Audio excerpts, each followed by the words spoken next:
de su vecino de agua salada. El terreno no pudo contener el embate y reventó como una presa.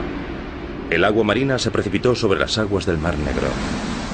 Según los expertos, se produjeron olas gigantes. Aquí vemos una presa en Berna, la capital de Suiza. Una balsa de desbordamiento impide inundaciones. Aquí puede medirse la fuerza de las grandes avenidas de agua. Es un laboratorio natural. Las características del lugar sirven para calcular la escala de la inundación sufrida por el Mar Negro. Se ve un flujo de energía similar procedente de un canal estrecho hacia una cuenca más amplia y profunda, y el continuo vertido de ese flujo en la cuenca. Fuerzas inimaginables se desataron cuando se desmoronó el istmo del Bósforo.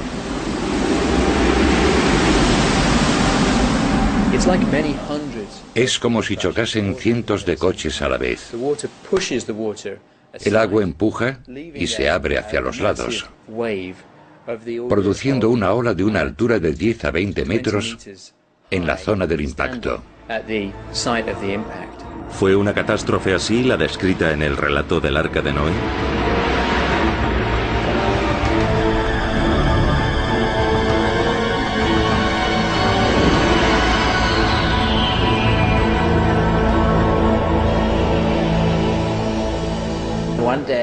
Un día, una ola enorme vertió agua salada a través de la garganta del Bósforo. Produjo una inundación catastrófica y cientos, miles de kilómetros cúbicos de agua se vertieron aquí, cada día, durante meses, tal vez durante varios años. Era agua salada, lo cual empeoró más aún la catástrofe. El agua salada es nefasta para la agricultura.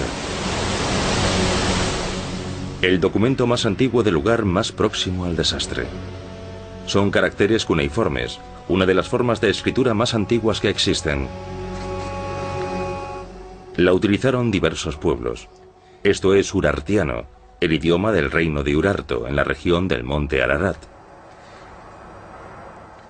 Solo hay 5 eruditos en el mundo capaces de leerlo, escribirlo y hablarlo hasta cierto punto. Dingis, Irmushini, Einie. Los textos esconden muchos secretos, pues muchas de las palabras aún se desconocen. Urartu y Ararat son el mismo término, hasta ahí se sabe. Pero los científicos todavía deben esclarecer si los textos contienen referencias al diluvio universal. La tumba de un rey. El pueblo urartiano estuvo en su apogeo del siglo XI al VIII a.C., mucho después del diluvio universal.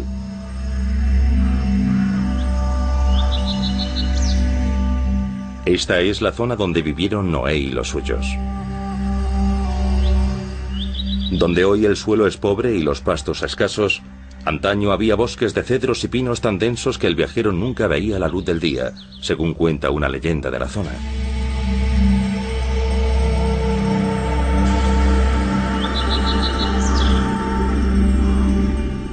¿Hubo bosques de pinos aquí, a los pies del monte Ararat? Según dice la Biblia, Dios le ordenó a Noé que construyese un arca de madera resinosa. Y ya que estas montañas tienen miles de metros de altura, científicamente no es concebible que una crecida pudiese cubrirlas por completo. El siguiente punto del Mar Negro que investigué fue la corriente de esta zona, al borde de la plataforma submarina. Este cañón de aquí ya no canaliza la corriente. La avenida de agua produjo corrientes que formaron fuertes remolinos, tal como muestra la estructura del fondo, prueba de la inmensa fuerza de la crecida. Se desplazaba a 20 metros por segundo, destrozando toda vida a su paso. En el barco los científicos aguardan a que el mar se calme. Entonces recogen una muestra de sedimentos del fondo. Un momento de cierta tensión. El perforado parece haber salido bien. El contenedor cilíndrico de plástico está repleto de sedimentos. En cuanto se iza a bordo, los científicos toman medidas y marcan los distintos niveles. Luego lo abren. con cuidado de no alterar ni dañar las capas de sedimento. Pronto sabrán si el experimento ha tenido éxito o no. El cilindro lleno de sedimentos está abierto. En el estrecho laboratorio de a bordo, los investigadores hacen pruebas con el material todavía húmedo. Se toman muestras y se etiquetan para posteriores análisis. El geólogo marino Joshi Mart realiza un hallazgo especial. Una pequeña concha de molusco. Es un descubrimiento científico importante.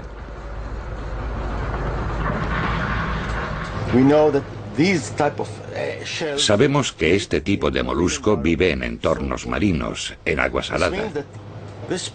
Eso significa que esta parte del sedimento estaba en un lecho marino. Esta parte contiene animales de agua dulce. Aquí vemos una zona estrecha de arena, de menos de 5 centímetros. Eso nos dice que el paso del agua dulce a agua salada fue muy brusca. De lo contrario, se había acumulado más arena. De modo que esto indica un episodio bastante dramático. Los científicos empezaron a investigar esta catástrofe natural en el siglo XIX. El naturalista alemán Friedrich Parrot exploró la región del Cáucaso en torno al monte Ararat. El relato sobre el Arca de Noé fascinaba a Parrot, que estaba patrocinado por el zar de Rusia. En el verano de 1829 organizó una expedición. Uno de sus objetivos era la medición exacta del terreno. A Parrot lo acompañaban oficiales rusos, ya que Armenia pertenecía a Rusia por entonces. El 18 de septiembre de 1829 partieron rumbo al monte Ararat, cuya cumbre nadie había alcanzado jamás. Parrot escribió en su diario: «He hecho todos los preparativos para el ascenso. Tenemos guías y animales de carga, contamos con provisiones y he mandado hacer un crucifijo y una placa de plomo con una inscripción». El crucifijo era como quizás el arca de madera de pino. Durante un momento nos detuvimos al pie de la enorme pirámide de nieve que se erigía imponente ante nosotros.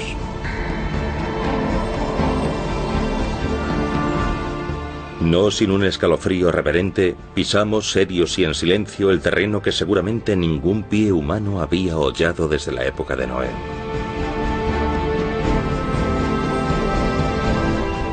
Parrot hizo una medición exacta del monte Ararat. Sus resultados difieren poco de las medidas exactas que los satélites actuales proporcionan. Las fotos desde el espacio pueden usarse para crear un mundo virtual que reconstruye el mundo real hasta el más mínimo detalle. Y podemos crear una imagen exacta del monte Ararat. Las maquetas tridimensionales son el primer paso. Las maquetas holográficas digitales, como nosotros las llamamos, nos dan una imagen muy exacta y realista de la superficie de la zona, y con ellas podemos llegar a diversas conclusiones sobre los procesos geocientíficos y demás que se dan en la superficie terrestre. Por medio de estos mapas tomados desde el espacio, sabemos si hay una montaña en el fondo del mar y también si esa montaña se elevó hasta la superficie del mar. Y del mismo modo podemos estudiar el Mar Negro. La expedición científica también tiene otro objetivo: estudiar la estructura profunda del lecho marino. Se está formando una tormenta. La tripulación decide sumergir el instrumental en el mar de todos modos. Asegurado con cuerdas, sumergen el aparato que puede enviar y recibir señales electrónicas mediante las que cartografía el lecho marino con precisión. Llegan los primeros datos. Los estratos costeros superiores tienen 7.500 años de antigüedad. Me parece que esta conservación tan estupenda delata un hundimiento rápido de estos sedimentos costeros bajo el agua, donde las olas ya no los pueden alterar. ¿Otra prueba más de la teoría de la catástrofe? El profesor Ryan destaca otros hallazgos paralelos realizados por los arqueólogos. Se descubrieron tabletas con relatos sumerios y asirios primitivos a mediados del siglo XIX. En 1872, George Smith encontró en el Museo Británico tabletas que él había reunido juntando fragmentos rotos, y se quedó atónito al ver que narraban una catástrofe natural similar. El arqueólogo George Smith utilizaba el Museo Británico como lugar de investigación. La composición y descifrado de las tabletas de arcilla halladas muchos años antes en Mesopotamia se convirtió en una obsesión para Smith, en la labor de su vida, una labor para Sísifo.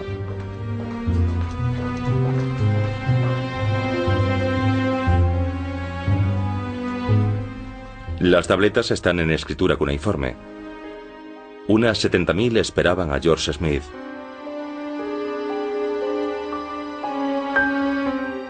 Uno de los textos, parte de la epopeya de Gilgamesh, hablaba de una gran inundación y de un gran héroe al que Dios había salvado, ordenándole que construyese un barco para él y su familia.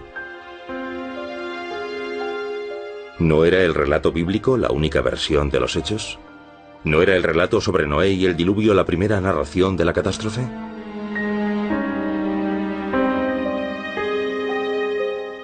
Smith se quedó atónito al descubrir que el relato bíblico coincidía con los mesopotámicos más antiguos, a veces palabra por palabra.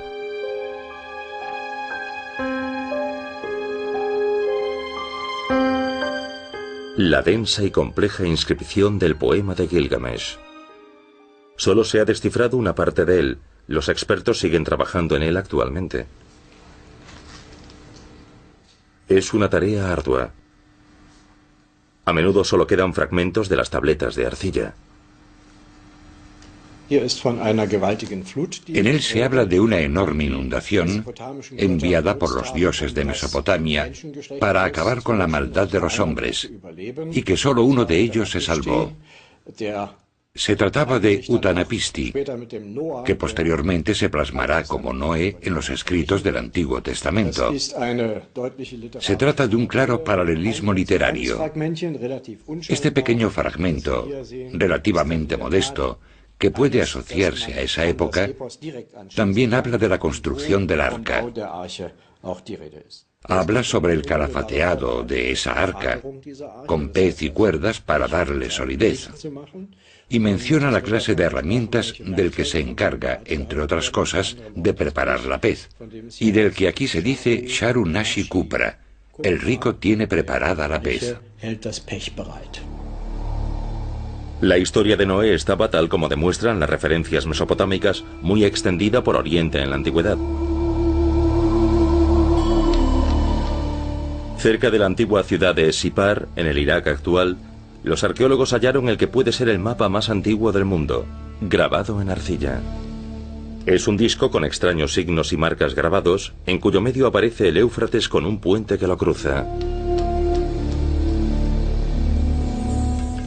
Este mapa da una idea muy aproximada del mundo conocido por entonces. En cualquier caso, así podemos interpretarlo. En cierto modo tiene relación con nuestra investigación, porque el babilónico Noé, como también lo llamamos, además de Utanapisti, aparece mencionado en este texto. La leyenda de Noé no aparece solo en la Biblia. La historia del arca y del diluvio que castigó a la humanidad forma parte del folclore de varios países. ¿Es menos creíble la Biblia porque la historia fuese relatada por otros pueblos? No puede negarse que la Biblia es más reciente que los mitos babilónicos o también que los textos egipcios. La cultura no se inventó en Israel. La cuna de la cultura está en el curso de los grandes ríos, el Nilo, el Éufrates y el Tigris. Y la Biblia es un fruto cultural relativamente posterior, una consecuencia de la historia religiosa y cultural de Oriente Próximo.